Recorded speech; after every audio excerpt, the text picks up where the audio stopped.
Welcome back to a new episode of Titan Sports, where we give you the best coverage of Cal State Fullerton athletics. I'm Nylene Garcia. And I'm Corey Johnson.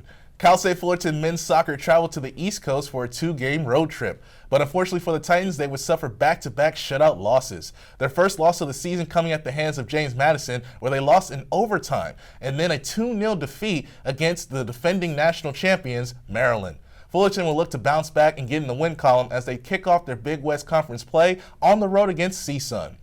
The women's soccer team had the lone home game last week, hosting UC Davis in their conference opener. The Titans women's soccer team hosted their first conference game at home versus UC Davis. 18 minutes into the first half, Atlanta Primus tips it off to Haley Brown, then to Maddie Bennett to put the Titans up 1-0. Next up, a corner kick from Sarah Davidson would be headed in by Megan Schroe to score yet another goal for the Titans. Now we have Haley Brown to Atlanta Primus for another goal done by teamwork. The Titans defeat UC Davis 4-0. Part of the season is a motivation for us going forward. Thrilled at the fact that we were able to keep a clean sheet as well. Titan volleyball traveled to the Aloha State, where they fell to Hawaii in 5 sets. Fullerton got off to a great start, though, taking the first 2 sets, but the Rainbow Wahine would storm back and take the next 3. Julia Crawford recorded her 7th double-double of the season with 20 kills and 15 digs, while Mackenzie Abelman added her own double-double with 36 assists and 15 digs. Women's cross country took first place at the Joe Pian Invitational Gold Race, while the men finished in 14th. Samantha Huerta, Trinity Ruelas, and Alyssa Block led the women, while George Sanchez led the men. Now to see what's going on with California's Fair Pay to Play Act, we send it over to Jacqueline Davis and Rhea Laveau for this week's What the Tusk. What the Tusk is up, Titans. My name is Jacqueline Davis with my co-host, Rita Laveau. So we are here to talk about the Fair to Play Act. Can you tell me a little bit about that? Well, basically, any athlete that's part of the NCAA, they can get paid now for their name, image, and likeness.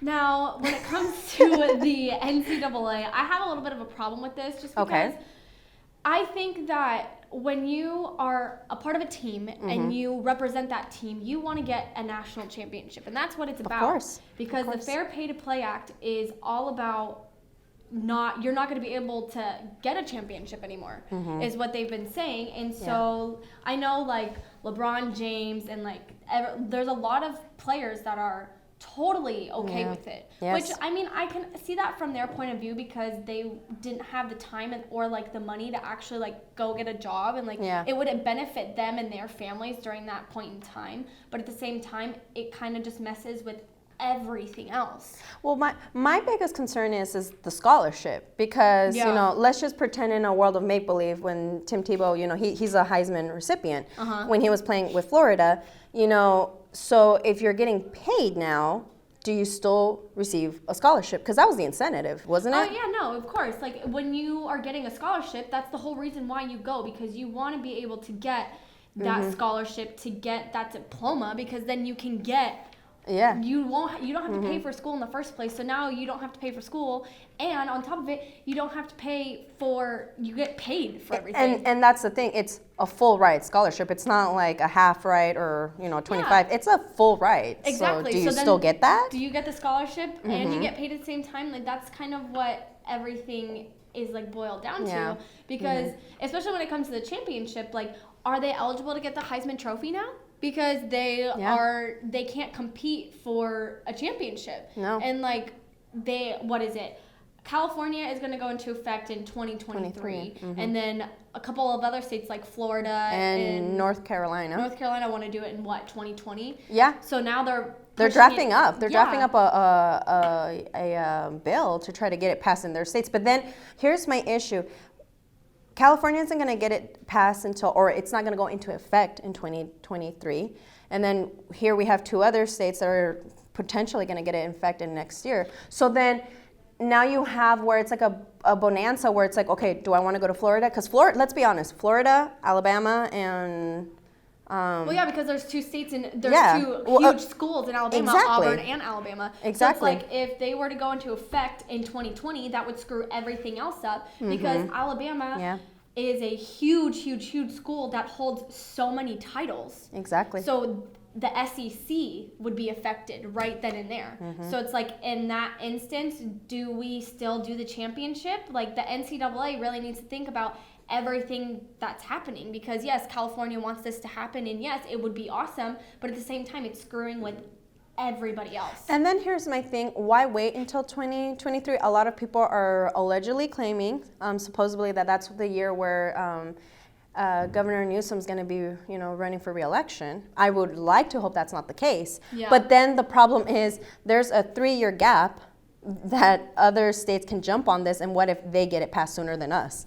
They probably will, depending on how it goes with Florida and North Carolina. Yeah. It might make a huge jump, and then California is going to be just sitting in the back, like, watching all of it happen, because they can't do anything about it. But the only reason I think, if this were to go into effect, if it were to happen in 2023, they have time to figure out all the ifs, ands, or buts about the whole situation, because 2023, it gives you plenty of time to think everything through. 2020, you don't even have a full year at this point. You're just rushing to get it into the next school year. Yeah, and I think that's the biggest dilemma, is what's going to happen with the scholarships, what's going to happen to the titles, because ultimately, that's what you play. That's what the nights spending day in and day out practicing, doing the grind, is for that national championship. So now with that, Yeah.